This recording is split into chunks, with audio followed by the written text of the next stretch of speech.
In Hofweiden leben Mangalitzer Schweine das ganze Jahr im Garten vor dem Schlachthof. Auch der Gasthof Gößnitzer bekommt sein Fleisch von dem Metzger und Landwirt Johann Leitner. So, Wackerl. Er und seine Frau Barbara halten seit über 10 Jahren Wollschweine in dem Permakulturgarten.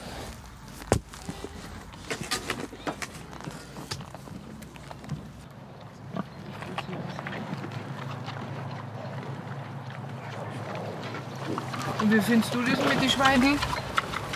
Ja, ich bin da hergekommen dazu.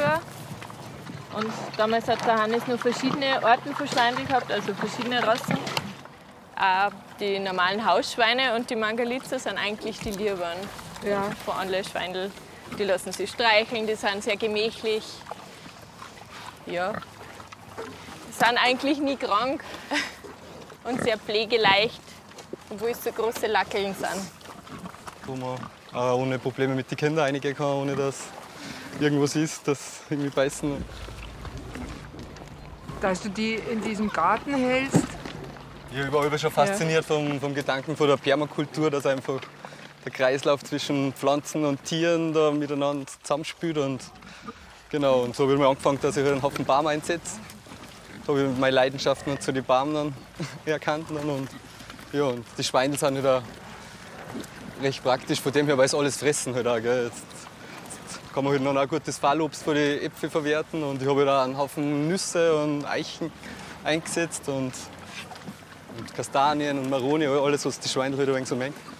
Irgendwann haben wir gedacht, wie das Feld, die 3 Hektar, die haben wir immer verpachtet gehabt. Haben wir gedacht, ja, das war eigentlich cool, wenn da alle möglichen Bäume standen und alle möglichen Viecher. Und gerade Schweindel haben wir überhaupt nicht mehr die Möglichkeit, dass draußen gehalten werden. Gell. Die Schweindel sind ja doch eher die Tiere, die den schlechtesten haben unter uns Menschen. Gell. Sie brauchen halt eine große Fläche, die Schweine, weil es doch alles umgraben. Genau. Und das tut sich selten wer an. Und dann heißt es doch immer, Schweine stinken. Aber ich finde jetzt nicht, dass man das grob riecht. Und die Nachbarn haben sich auch noch nicht beschwert.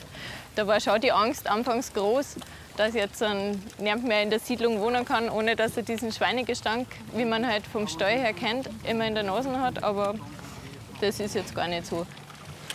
Da braucht man Gummistiefel. Man merkt es ja von den Vögeln her, es sind so viele Vögel da, weil es einfach so viele Wasserflächen gibt und so viele Wildstreicher. Und es sind ja schon Störche teilweise gelandet und haben eine Zwischenstation gemacht.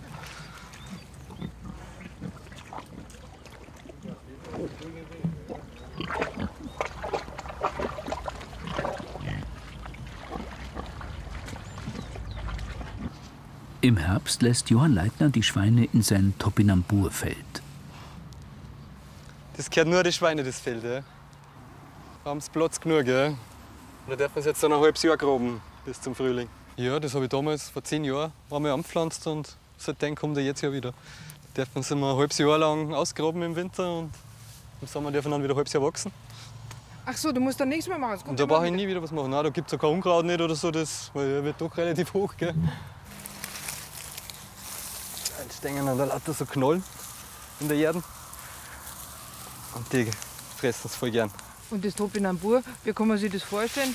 Ist das so was wie Kartoffel oder ist das so was wie Rübe? Verwandt ist die Pflanze mit der Sonnenblume. Aber im Prinzip ist es wie Kartoffel. Ja. Kann man Püree machen oder rösten, alles mögliche. Salat rein da. Ich gebe es am liebsten an die Schweindel.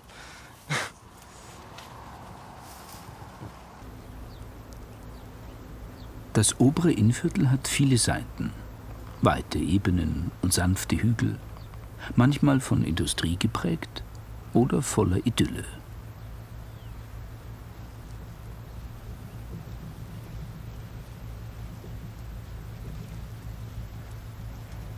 Zwischen Eckelsberg und Mattighofen liegt Feldkirchen.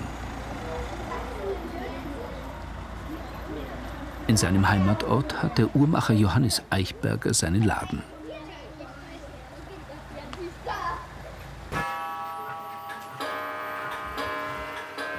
Haben wir 28 bitte. Wenn er öffnet, kommen bald die Kunden mit den alltäglichen Arbeiten wie Uhrbänder austauschen oder das Einsetzen einer neuen Batterie. Dankeschön. 10, gell? Brauchst du einen Sackerl? Nein, ich Geht's habe also? eine Tasche, Taschel, danke. ja. Passt. So, bitte. Da ist aber dann doch ganz schön zugegangen jetzt am Vormittag. Ja, da ist ziemlich zugegangen. Bei uns Vormittag ist es immer ein wenig Geschäfts... Da kommen viele Leute da. Kommen viele Leute, ja. Ja, genau.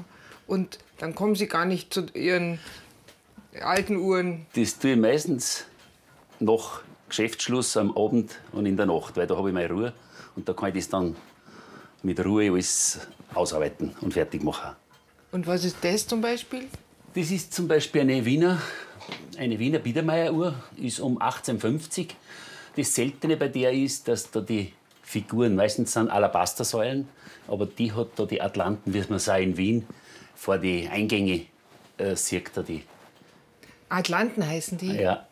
Und hat ein Spielwerk, löst alle Stunde eine Melodie aus.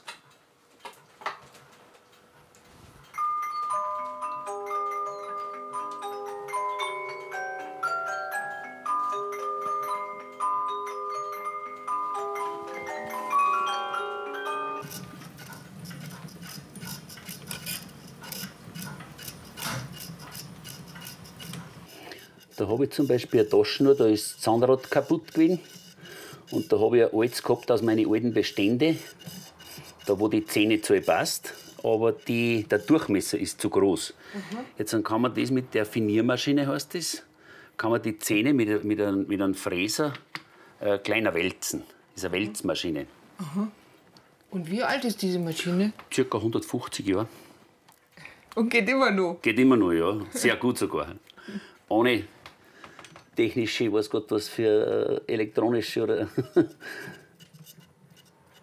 Da werden einfach die Zähne ein bisschen kleiner gemacht. Also der Durchmesser vom Zahnrad, dass er dann reinpasst, wird einfach ein bisschen verkleinert. Und dass Sie Uhrmacher geworden sind? Ja, das habe ich eigentlich schon seit der Volksschule habe ich schon gewusst, dass ich Uhrmacher werden möchte. Also das hat mich immer fasziniert. Ja. Ich habe mich eigentlich mit Uhren immer befasst, von klein an. Ja. Wir hätten es zum Beispiel von der Berufsorientierung damals als Wasserleitungsinstallateur, weil da haben sie auch gesucht. Und ich wollte unbedingt Uhrmacher werden. Jetzt bin ich dann in Salzburg zu Uhrmacher, also von einem zum anderen gegangen. Und einer hat mich dann genommen. Der war Turmerdoktor der Stadt Salzburg. Turmerdoktor? Turmerdoktor, ja. Durch das bin ich ja mit ihm viel in die Kirchtürme in der Lehrzeit. Nicht? Ja, das war ganz interessant. Und da habe ich sehr viel erlebt, weil ja Salzburg ist ja eine Hochburg von den Barockuhren. Und da habe ich wirklich viel erlebt und viel. Da lebt man sich richtig ein, da versetzt man sich auch zurück in die Zeit. Man ist dann wirklich in der Zeit, wenn man sowas repariert. Ja. Auf alle Fälle, ja. Und dann sind Sie zurückgegangen? Mit 27 habe ich mich selbstständig gemacht. Und dann sind Sie hier in den Laden gegangen? Daher, ja. Genau. Ja, da lebt man richtig auf. Ich bin sehr naturverbunden. Und da kann man einmal was feigelt, dann schaut man halt wieder mal aus ins Grüne oder in die Wiesen und dann kommt man wieder ein bisschen runter. Das ist das Schöne eigentlich da am Land. Darum wollte ich nicht in eine Stadt gehen, ich wollte das wirklich am Land, dass ich mich wirklich für die schönen alten Wunderwerke der Uhrmacherkunst, dass ich mich da einfach konzentrieren kann. Ja. Und das Bild? Das ist auch, stammt auch aus Wien, ist eine Wiener Bilderuhr.